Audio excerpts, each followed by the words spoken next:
This podcast is brought to you by UPS. Now one of the world's largest package delivery companies, UPS started out as a small business too, so they have the expertise and experience to make international shipping easy for your business. Find out more at www.ups.com/SMB.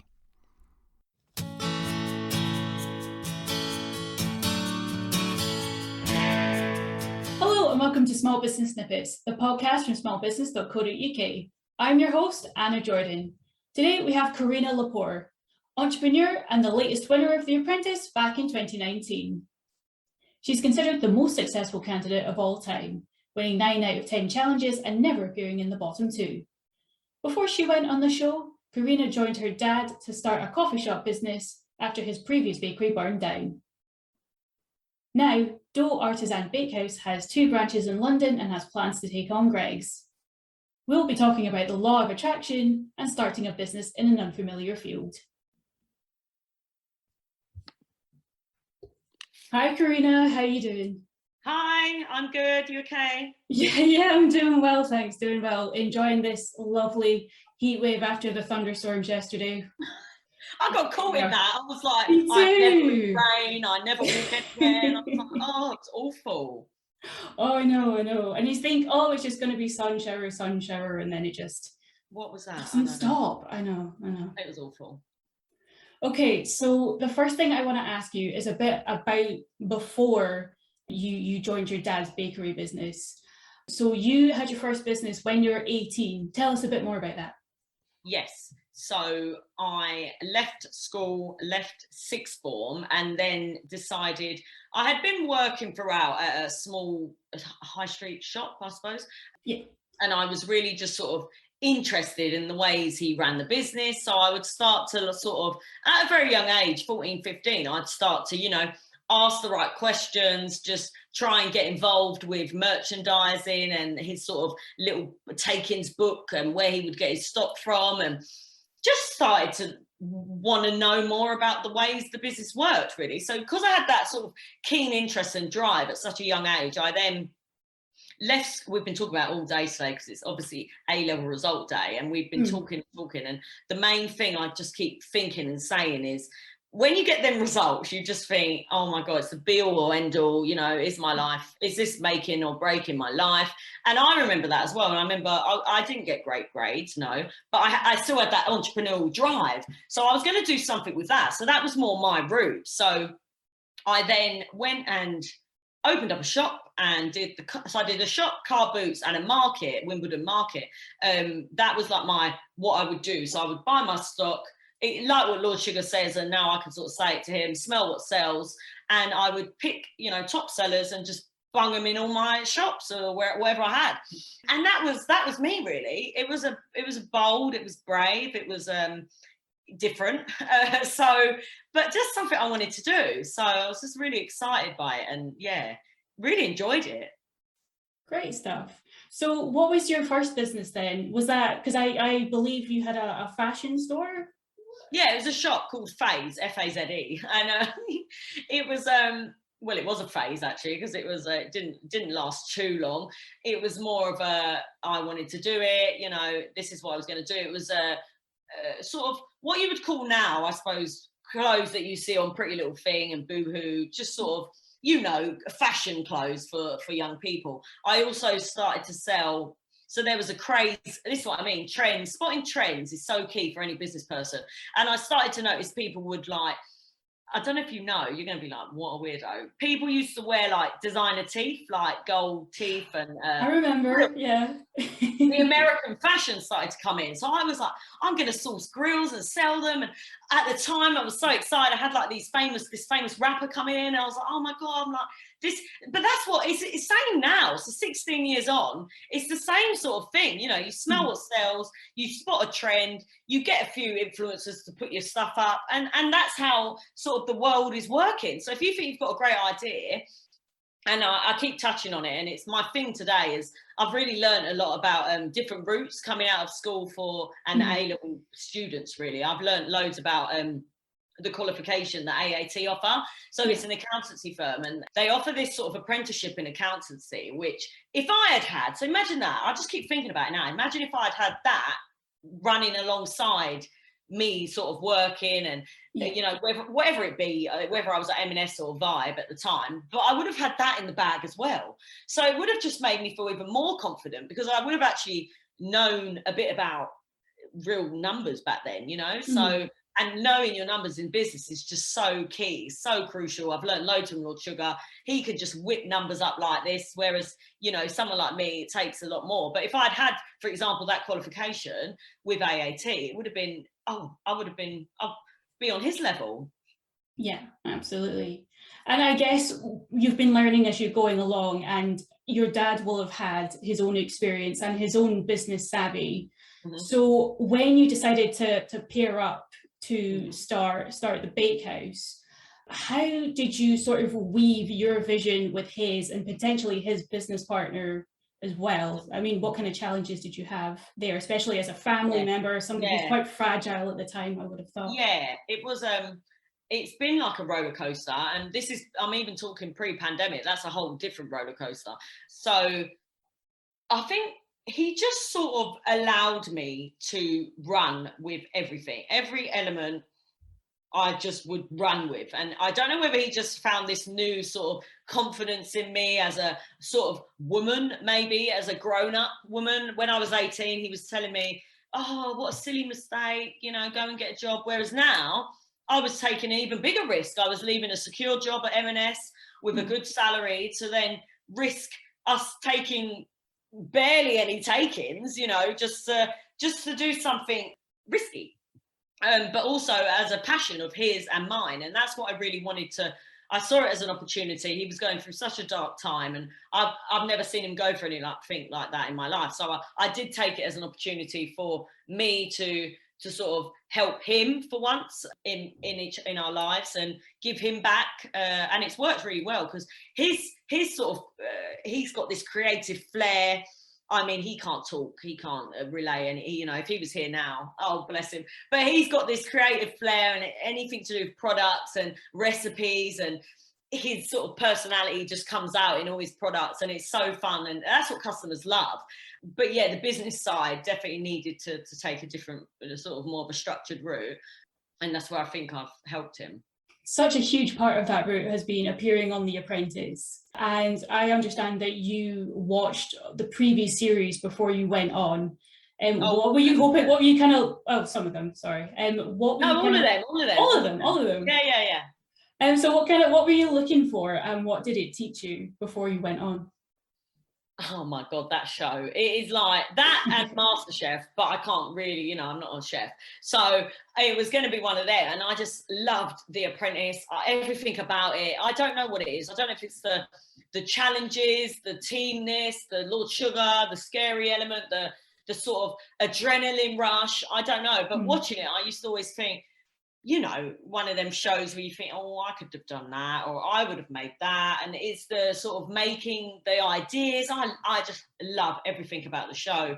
So when I applied, I didn't really know I was going to, or I just did it one night on my phone, and then suddenly got through, and then just kept getting through the application process. And I thought, right, this is for me. This is meant to be. That's when I suddenly switched into, now I need to win this show, because this is what I want Lord Sugar to be my business partner. You know, this is for me. That's what I kept thinking. This is meant to be.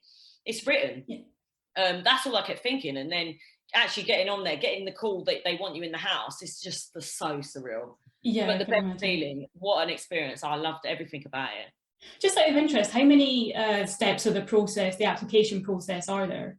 It's as tough as the show. So they sort of set you up from day one when you turn up. There's obviously London, Manchester, and one other place somewhere. That's the sort of, so there's 3 application spots, I suppose. And the London one was full up. I'm talking, so it was over 3 days, Friday, Saturday, Sunday. I went on the Sunday, I remember.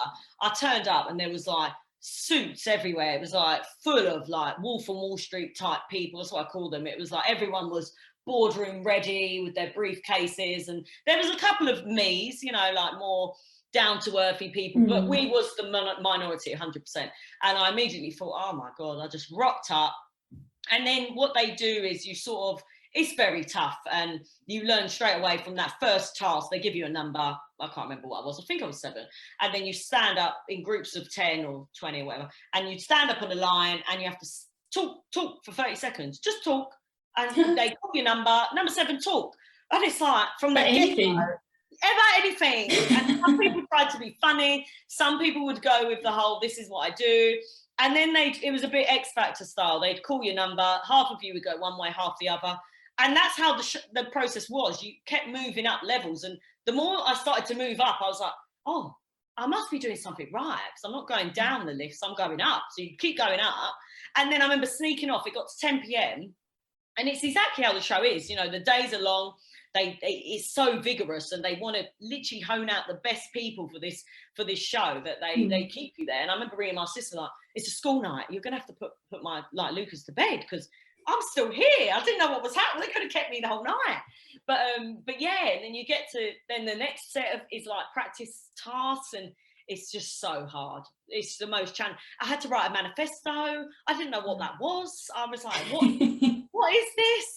Yeah, very challenging application process. But they obviously just want the best candidates, and that's why they make it so hard, because they need to set you up for how hard the show actually is. And of course, yeah. It's so hard. Like, it's not for the weak. It's so tough. Yeah, it's a tough 12 weeks. Today's opportunities for your business are borderless. As a global shipping provider, UPS is here to help your business capitalise on growing local and international markets and reach new customers across its global network. Find out more at www.ups.com/SMB. So I've read that you're a big believer in the law of attraction, and that played a part in you applying for the Apprentice in the first place. First of all, could you give us a bit of an explanation as to what the law of attraction is? Yeah, so I'm a massive believer, and I started, when did I suddenly just have something click in? I can't remember the date, but I remember doing my vision board, and the vision boards obviously plays a massive part. If you need any books, definitely start with The Secret. It just gives you everything you need if you want to sort of change your mindset, I think. And I used to struggle with anxiety, and massively, I still do, but this has helped me find, that try to breathe and think that everything is written and everything happens for a reason, and that it's about manifesting what you want and believing in what you want and achieving and getting your results, really. So loads of things I used to see, and I remember this one example. I think I told this morning, or I was on something with Ruth and Eamon. I remember saying I sat in my shop. August is always quiet. We're going through the same thing now. So I remember it was an August month, and it must have been 2018, 2017, just before I applied for the show, 2018. And I sat there and I saw the AMS1 Lord Sugar's car drive past. It's obviously a cut through to London. And it was that car. It was like an entourage of 3 cars. I was like, oh, it's Lord Sugar. Because I knew the car from the show. And I was like, it's a sign. I immediately saw it as a sign. And this is meant to be my business partner. So that was August. I then applied for the show in January, got on. So it all happens quite quick if you believe, and if you really think I remember it. That was a sign. I'm now going to meet Lord Sugar, or I had Karen Brady on my vision board. Again, pre-Apprentice, she was up there, just as I didn't know quite. And this is the thing with law of attraction. You can put it out there, but you don't know where it's going to come in, and you can't force it, and it might just happen. And then it just happens. Like, everything I have on that board was ticked off. It's crazy. And I talked to my friends about it who are big believers. One of them is he's a big sort of artist, and he's really known in sort of his world of music, and he is just so successful with it. He has his vision board, he shows people what he puts on. He then ticks it off a year later. It could take a year, months, I don't know. But you'll slowly start to think that I'm actually getting everything I want out of life. And that's what's so important. And I could talk about it all day. I get so passionate about it, and I'm finding other people that really understand it and believe in that way of life. You can just talk all day. I appreciate that a lot of it is based in like positive psychology, so things like visualizations, gratitude, that kind of thing. But what would you say to people who are maybe more skeptical and go down the sort of it's a bit victim blaming in some ways? Like, maybe there's a sense that if somebody in a business example, say, struggling with their business, they're maybe not manifesting in the right way, or that perhaps it devalues the work that the individual does and says it's more like the universe rather than you know, the actions that the individual has put towards achieving their goals. What kind of things would you say to that? Yeah, I mean, there's a lot. I have a lot in my life, again, who do think, who ask, you know, think differently to me, which is fine. But ultimately, you get what you get the results that you are willing to put in, and it does take. I'm not saying you're going to go and. This is the thing. This is what the books teach you, is that I might want a mansion. I haven't got a mansion yet, but as long as I keep believing that I'm going to have a mansion, then maybe, hopefully one day it will. You just put it out there, you just give it away and then stop thinking about it. But with regards to running a successful business, if my mindset was like, that's it, I had, what a bad month, or look at take-ins for that month, or we've hit a pandemic, we can't trade anymore. If you just say that to yourself all day, you're going to eventually get into a lull where you're just negativity is just eating you up, and you won't be able to see a way out. So anytime I'm having a bad week, of course I'm gonna you have to then really think about your thoughts, because they play such a big part. But it's very easy to get wrapped up in that negative thoughts, and I even still struggle with it, because for example, last month was a tough month, and I remember thinking, but then I've put a plan in place. That's all. You've just got to spin it back to, we're going to go again, team. Come on, let's go again. Let's strive even more. So I have a bad day, and then I'm suddenly back with a notepad and loads of notes, and we go again and we push harder. But getting into a lull is hard. You've just got to find something that can find a way that can get you out, whether it's taking yourself away for a bit. Self-love, self-care is so important. Again, something I struggle with. I really have to force myself to switch off, but you have to, because otherwise you'll be eaten up with all the bad thoughts, and you just have to think, right, let's go again, you know. Yeah, absolutely. So with anxiety and, you know, having to keep your mental health and your thoughts and your mindset in check, in the last meeting that you had with Scarlett and Lord Sugar, she said that you weren't an established business and you were a newbie and you didn't really know a lot about the industry. How did that make you feel at the time, and how did you cope in such a high pressure situation? Yeah, you do want to sort of just react instantly when there's something said about your business or yourself or your character, anything like that. You're gonna it heightens, especially the tension in the room. You know, it's already really as high as it can be. I can't remember my answer. You might have it, but I'm sure I was just more of the guidance, and I'm sure I would just talk to Lord Sugar and say, well, I do know my business, and I can tell you what I know about my business, and I would then just relay everything I knew about. But I didn't understand her business. I would sit there. I think Claude even said to me once, like, you can take a nap now, because I just was like, I didn't understand. So maybe she didn't understand what I was trying to relay, and that I didn't know my business. But yeah, even if you're a newbie and a startup, like I've been touching upon, if you can get a great qualification, and if you can understand the importance of spot trends, then go with your gut and run with it. Take risks, definitely, as a young business person. Actually, that is exactly what I was just about to ask, because, you know, we do sometimes come across entrepreneurs or want to be entrepreneurs who are wanting to go into a field that they're not so familiar with. So as someone who has been there, you know, what kind of advice would you have for them? I didn't know, and I still get digged up on about I'm the baker who doesn't bake. That was the whole sort of tagline I ended up getting from the show.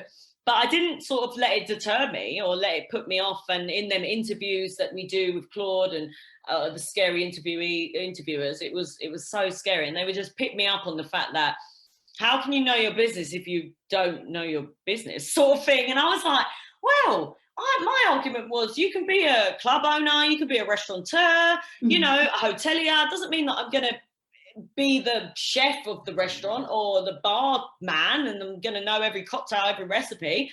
But it's more about your leadership skills, I think, and your passion for that business and that drive.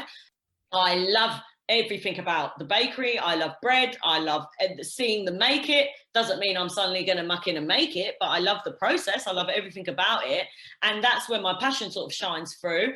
Customer care, the customer service piece, I tried to relay that in the show, that is actually more important, knowing your customers and knowing what they want, rather than me actually knowing how to knead a loaf, you know, like, come on, you employ people.